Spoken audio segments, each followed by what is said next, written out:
Hi, it's time for another verb of the day. Today's verb is rally. Let's take a look at some of the definitions or ways that we use this verb. The first two definitions are closely connected. One way to use the verb rally is to mean to assemble in a mass meeting, so a large group meeting. A second way to use this verb is to mean to bring or come together in order to support a particular cause or maybe a particular person or group of people that might lead to some sort of group action, so some sort of change, improvement of some kind. A third way you can use the verb rally is to mean to recover or cause to recover in health, spirits, or poise. Sometimes you'll hear this verb used to describe someone's recovery from a particular surgery or illness.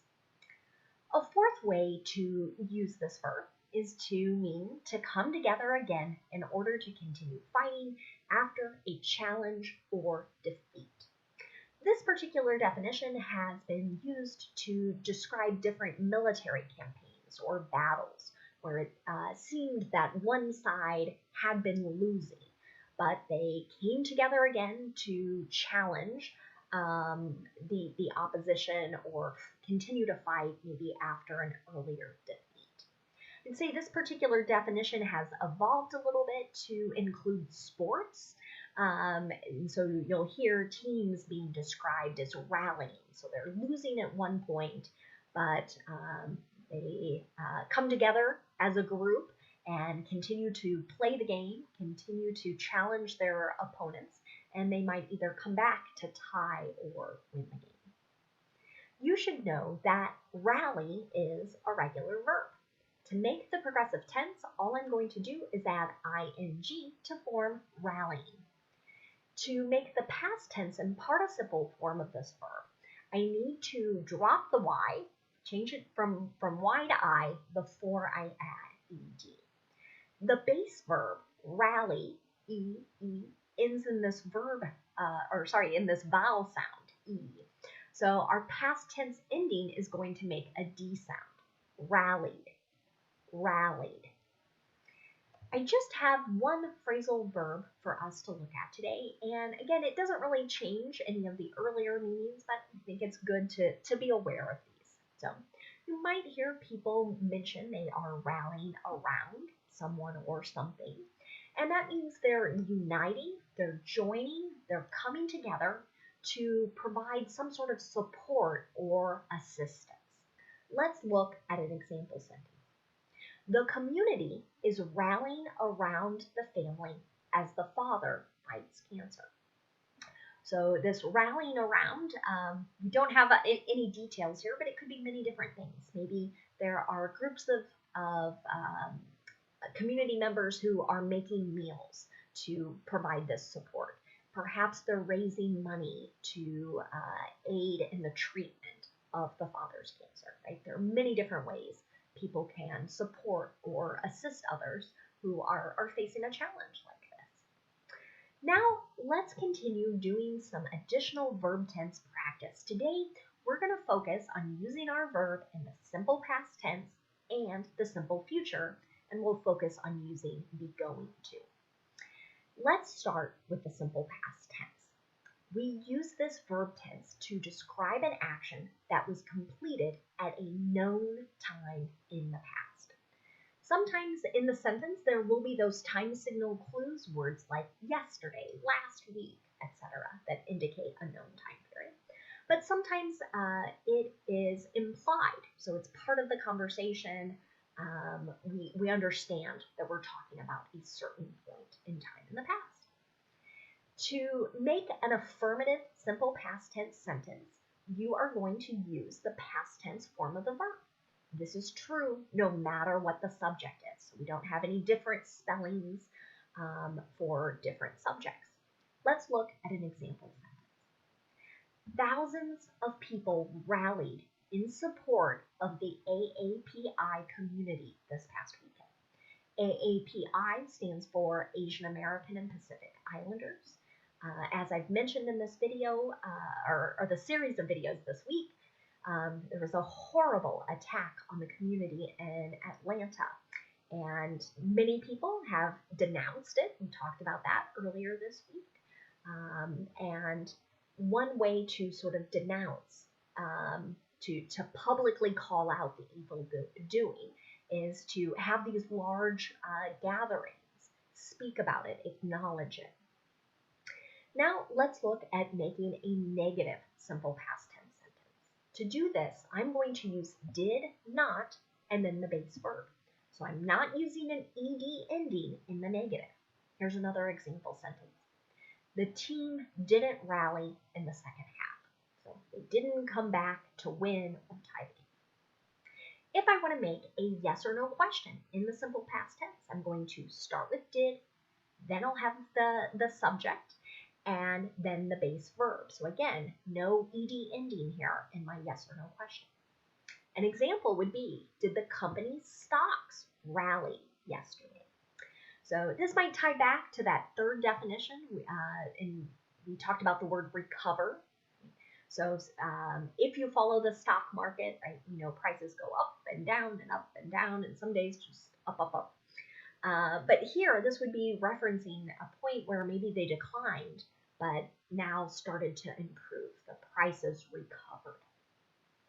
Now, let's take a look at making some simple future sentences with our verb of the day. Today, our sentences are going to focus on using be, going, and to. This structure is used many times when we're talking about facts, making predictions, or describing plans for the future. The thing to remember here is that we need to change our form of be to match our subject. So here, this could be am, is, or are, depending on our subject. And our structure after that is going to be the same, going, to, and our base verb. Let's look at an affirmative example. We are going to rally people to get out and vote. So I know many people who are watching this might be thinking like, well, the U.S. just had elections in November, but a lot of our cities and local governments, schools sometimes, will hold springtime elections. April can be a popular month for that. And so this might be a sentence people are saying we're trying to support the idea that more people be able to vote and engage in voting. Now, if you want to make a negative sentence in the simple future using be going to, you need to insert not after the be verb. Here's another example. The economy isn't going to rally quickly. Again, this might go back to that meaning of recover. This could be someone's prediction after the economy has struggled during the pandemic. Different people have different predictions. This is not my own. I just used it as an example today. But there are people who believe it will take a long time for jobs to come back and for people to feel more financially secure. Finally, let's look at making a yes or no question in the simple future using be going to. We're going to start with our form of be. So again, am, is, or are. Then we'll have our subject, then going to, and the base verb. Is she going to rally the troops? Okay. So again, this might have more of a military feel to it, getting people to come together to continue fighting. Now, let's spend a moment looking at a related word to our verb, and it's just the noun form of this word. So exact same spelling, exact same pronunciation. The noun rally can have a number of different meanings. I'm going to focus on 4. The first way you might hear rally used is to mean a mass meeting of people who are joining together to make some sort of political protest, or they're trying to show support for a particular cause, a particular issue. Here's an example. We're going to a rally to stop gun violence. This is this has been in the news, again, a great deal after another tragedy in Colorado this week. There are many groups who are organizing large groups of people to speak out about the dangers of assault weapons, the lack of background checks. etc., so that more people do not lose their lives.